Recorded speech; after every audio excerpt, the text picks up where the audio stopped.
अभियांत्रिकी कामासाठी आज मध्य रेल्वेवर मेगा ब्लॉक आहे। मेगा ब्लॉकमुळे मध्य रेल्वेच्या मुख्य मार्गावरील रेल्वे सेवा प्रभावित होणार आहे। विद्याविहार आणि ठाणे स्थानकांदरम्यान हा ब्लॉक घेण्यात येणार आहे। सणासुदीच्या काळात सुट्टीनिमित्त गावी जाणाऱ्यांची संख्या मोठ्या प्रमाणात असते।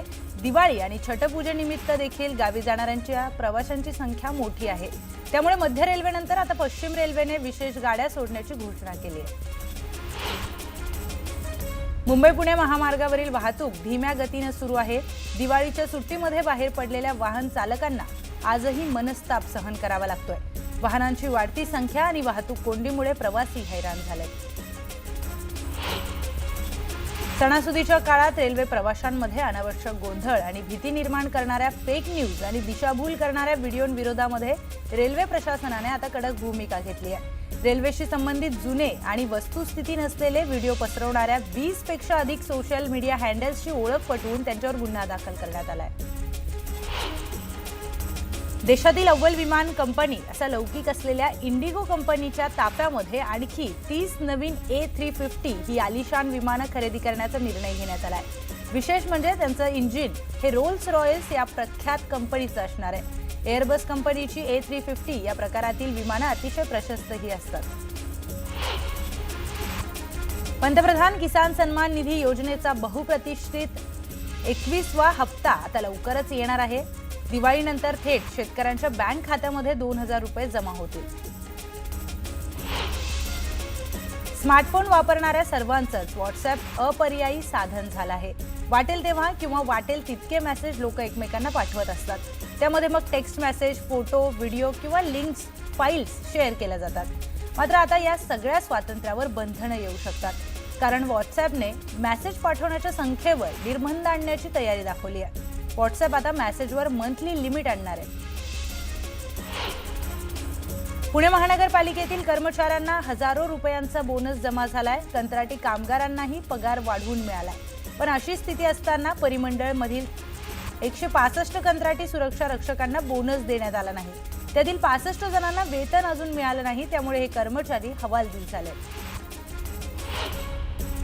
यंदा आनंदाचा शिधा न मिळाल्याने किमान कष्टाच्या मजुरीवर दिवाळीचा गोडवा होईल या आशेवर असणाऱ्या 2 लाखांपेक्षा अधिक मजुरांची सुमारे 170 कोटी 86 लाख रुपयांची मजुरी गेल्या 4 महिन्यांपासून थकली आहे। त्यामुळे त्यांची दिवाळी अंधारात जाणार आहे।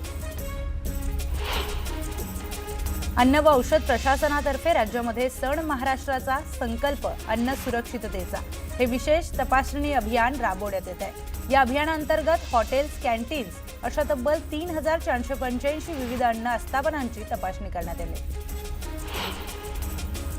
संजय गांधी राष्ट्रीय उद्यानात आता पर्यटकांच्या सेवेसाठी ई कार्डची सेवा सुरू करण्यात आली आहे। या सेवेमुळे ध्वनी आणि वायू प्रदूषण होणार नसल्यानं उद्यानातील नैसर्गिक वातावरण अबाधित राखण्यासाठी मदत होईल।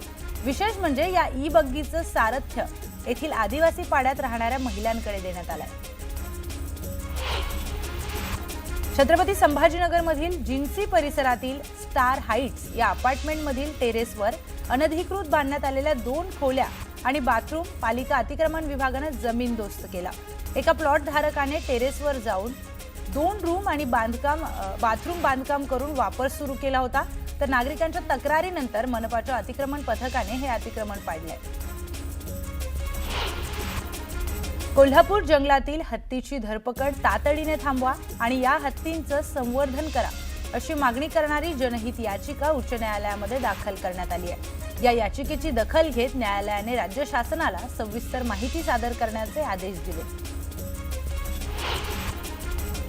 राज्य शासनाने 2017 मध्ये जाहीर केलेल्या शेतकरी कर्जमाफी योजनेची रक्कम सहकार खात्याच्या प्रस्तावानुसार 6 आठवड्यामध्ये लाभार्थी शेतकऱ्यांना देण्याचे आदेश दिले।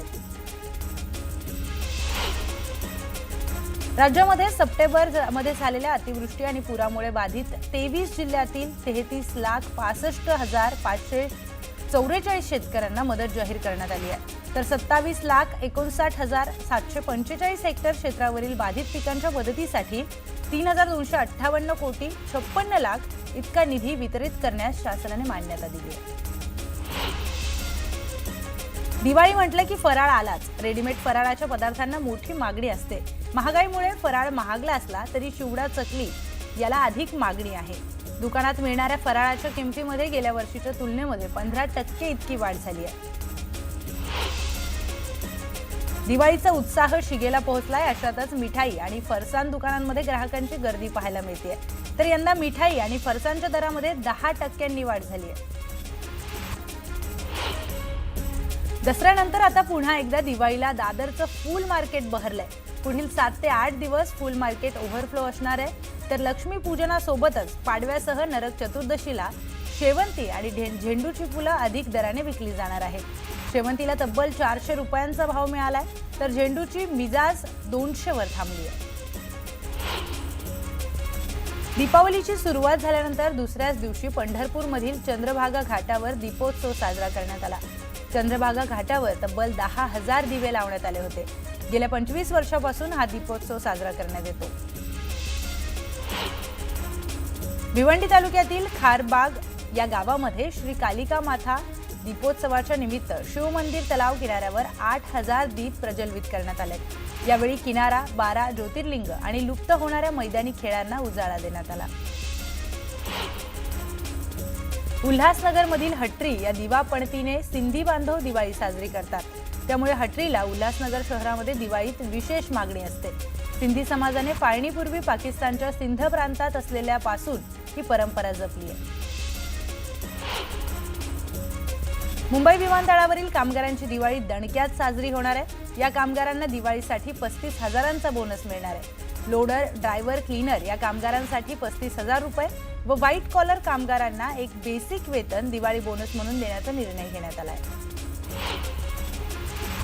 गोंदिया शहरामध्ये दिवाळी सणानिमित्त मोठ्या प्रमाणावर नागरिकांनी खरेदी करण्यासाठी एकच गर्दी केली. मुख्य बाजारपेठेत लोकांची वर्दळ पाहायला मिळते. संपूर्ण रस्ते हे हाऊसफुल असून विविध दुकानांवर मोठ्या प्रमाणामध्ये गर्दी दिसून आली. भाजपचे खासदार उदयनराजे भोसले आणि राज्याचे ग्रामविकास मंत्री जयकुमार गोरे यांच्यातील मैत्री पुन्हा एकदा जिल्हा शासकीय विश्रामगृहात दिसून आली. जयकुमार गोरे यांच्या वाढदिवसाच्या निमित्ताने उदयनराजेंनी त्यांना पार्टी कुठे असा मिश्किल सवाल करतात. चला जलमंदिरला जाऊन पार्टी करू असं मिश्किल उत्तर जयकुमार गोरे यांनी दिलंय. ज्या पोलीस स्टेशनमध्ये अटक व्हायची त्याच पोलीस स्थानकाची नवीन इमारतीच्या बांधकामाची जबाबदारी माझ्यावर आली असं वक्तव्य पालकमंत्री गुलाबराव पाटील यांनी केलंय. त्यांच्या या वक्तव्यानं एकच हशा पिकला. जळगाव जिल्ह्यातील पाळधी पोलीस स्थानकाच्या नवीन इमारतीचं लोकार्पण गुलाबराव पाटलांच्या हस्ते झालं. सोयाबीन आणि कापसाची खरेदी केंद्र सुरू झाले नसल्यानं शेतकरी प्रचंड अडचणीत आले आहेत. खरेदी केंद्र सुरू केले नाही तर पालकमंत्र्यांच्या गाड्या फोडून टाकू असा इशारा प्रहार संघटनेचे अध्यक्ष बच्चू कडू यांनी दिलाय. वर्ध्यात राष्ट्रवादी काँग्रेसमध्ये जिल्हाध्यक्षपदाच्या निवडीवरून वाद उफाळलाय. जिल्हाध्यक्षपद आपल्या मुलाला न दिल्यानं माजी आमदार सुरेश देशमुख या गटामध्ये नाराजी पसरली आहे.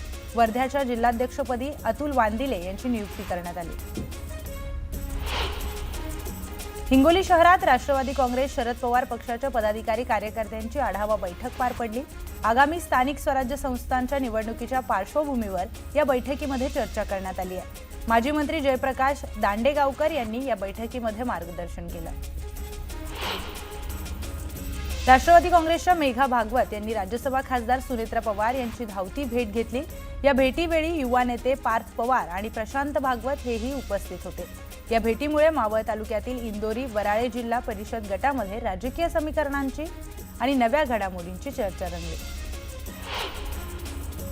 तळेगाव दाभाडे नगर परिषदेच्या नूतन प्रशासकीय इमारतीचं लोकार्पण आणि श्री शिवशंभू स्मारकाचं उद्घाटन राज्याचे उपमुख्यमंत्री आणि पुणे जिल्ह्याचे पालकमंत्री अजित पवार यांच्या हस्ते सोमवारी होणार आहे. या कार्यक्रमामध्ये तब्बल 761 कोटी 17 लाख रुपयांच्या लोकार्पण आणि भूमिपूजनाच्या कामांचा शुभारंभ होणार आहे. सांगलीच्या विटा शहराच्या मतदार यादीत घोळ असून तब्बल 1200 पेक्षा जास्त दुबार नावे असल्याचा आरोप युवक काँग्रेसकडून करण्यात आलाय. मतदार यादीमध्ये काहींच्या वडिलांचे, पतींचे नाव नमूद नाही तर काहींचे पत्ते गायब झाले आहेत. मतदार यादी सदोष असल्याचा आरोप करत ती रद्द करण्यात यावी अशी मागणी काँग्रेसकडून करण्यात आली. राज्य सरकार कर्जमाफी करण्याचा निर्णय घेत नाही तोवर अणवाणी फिरण्याचा निर्धार धाराशिव जिल्ह्यातील राष्ट्रवादी शरद पवार पक्षाच्या कार्यकर्त्यांनी केलाय. गेल्या महिन्याभरापासून हे कार्यकर्ते अणवाणी फिरतात. तळेगाव दाभाडे नगर परिषदेच्या नूतन प्रशासकीय इमारतीचं लोकार्पण आणि श्री शिवशंभू स्मारकाचं उद्घाटन राज्याचे उपमुख्यमंत्री आणि पुणे जिल्ह्याचे पालकमंत्री अजित पवार यांच्या हस्ते सोमवारी होणार आहे। या कार्यक्रमामध्ये तब्बल 761 कोटी 17 लाख रुपयांच्या लोकार्पण आणि भूमिपूजनाच्या कामाचा शुभारंभ होईल।